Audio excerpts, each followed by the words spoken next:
ClickUp tutorial for beginners. Hi guys, welcome back to another video, and in today's video I'm going to be telling you about ClickUp and I'm going to be telling you how you can use it. So let's get into it. So as you can see, I'm over here on clickup.com and you can sign up by clicking the link in the description below. So make sure you check that out, and I'm going to go ahead and sign up. It's free. There is a pricing plan, but we'll get into that in a sec. We're going to click on get started for free. I believe I already have an account, so you can just simply sign up. I'm going to log in. You can sign up with your Google account or any other socials that's available like Apple or Microsoft or Google, and you should be good to go. So I'm going to continue with Google. You can also sign up with your work email and password. So I'm going to continue with Google, and here we go. So I'm logged in. After you signed up, you will have to fill out a bunch of forms. I've already skipped all of that since you don't need me to show you most of them. So here we go. So what I choose was managing my own business. Those were the options that I chose, and this is how it looks like. So here I have some recent activity. You can see I have some tasks that I added and some other tasks that I assigned. So here on the left hand side, you will have all of your main options. You will have your inbox, your teams, your dashboard, your whiteboards, your goals, your timesheet, and then down below you have your spaces. In spaces, you will be able to go ahead and create your workspace where you can manage your tasks.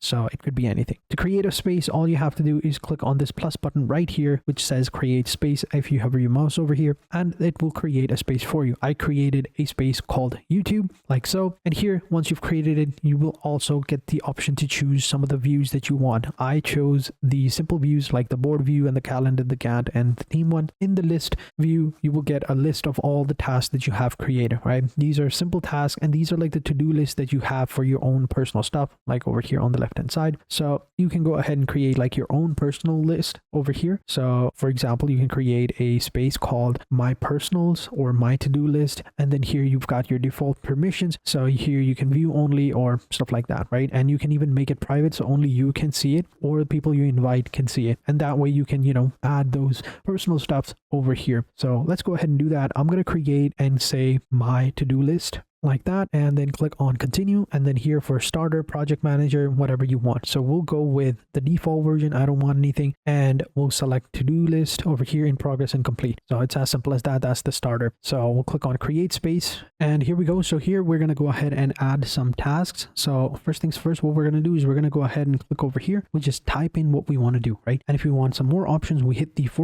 button. It'll give us some more options like assign to me, add to the inbox, status, due date, template, all of those options, right? So here we'll just simply type in the tasks that we would want on a daily basis, like check the status on your work, or go to the gym, or make sure to read at least 30 minutes a day, make sure to pray. Whatever it is that you want to add over here, you can go ahead and create a whole list of tasks over here. And within the tasks, you can also create subtasks as well by clicking over this button, and you can add them. So for example, let's say I want to go to the gym or make sure to work out, right? So make sure to work out. That's our task, right? We'll hit the save button. We'll go ahead and click over here. Now we have the task over here. We'll open it up, and here we can add like a subtask. Make sure to take our protein, make sure to check our calorie intake, make sure to get enough carbs, those stuff like that. We can create subtasks within the tasks to create the whole process. So it's actually pretty helpful. So this one thing you can do over here, you can create a whole list, you can create a workspace, and then when you create another workspace for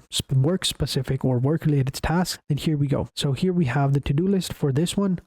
I accidentally added these over here, but that's fine. We can go ahead and delete them by just simply hitting the 3 dots over here and clicking the delete button, right? So there we go. Those are done. Next over here, we can click on boards and change the view so that we can go ahead and see how we're doing. So here we can add tasks for this one. So for work related stuff, I like to keep the board or keep the view in a board view so that I can see what we're doing. So here we'll have all of our tasks. Here we'll have all of our in progress, on hold or error, and completed or uploaded, right? We can add multiple tasks over here. We can add multiple different statuses over here as well. So you can see right here, this one got canceled, but yeah, it is completed. We can just simply hit the button over here, open it up, and we can see it's currently canceled, but we'll say that it's, completed as well. We can also add automations to our workspace so that whenever someone creates or moves a task or edits a task, we get a notification within the group chat of our work. So how would that work? So let's say that I have this task, right? I'll move it back over here into the to-do list. And then we have reminders over here. We'll close that up. So here we have automation. Let's go ahead and create an automation. We can also assign stuff to as well, but automations are pretty helpful. Here we'll create a automation. This is going to be the trigger. This is going to be the action. So trigger is going to be task or subtask, right? When a task or subtask is created, right? We have sources over here. All these different are sources. Then this action will happen. Then we can go ahead and select over here. We have all these different options. Here we'll go with Slack, since that's a new one. Send a direct channel message or a direct message, right? We'll go with select channel message. We'll need to go ahead and connect a third-party application for this, like Slack. For that, you do need to go ahead and upgrade it, but it's fine. Then you can just simply, move it up. So for now, I think what I'll do is, since when a task is created, or actually when due date changes, or when due date starts, or when due date arrives, change the status to whatever option you want, or we can even go ahead and click on add a comment. And here we'll add the comment over here. We'll say tasks due date is here. Make sure to update in the group chat. Since we can't,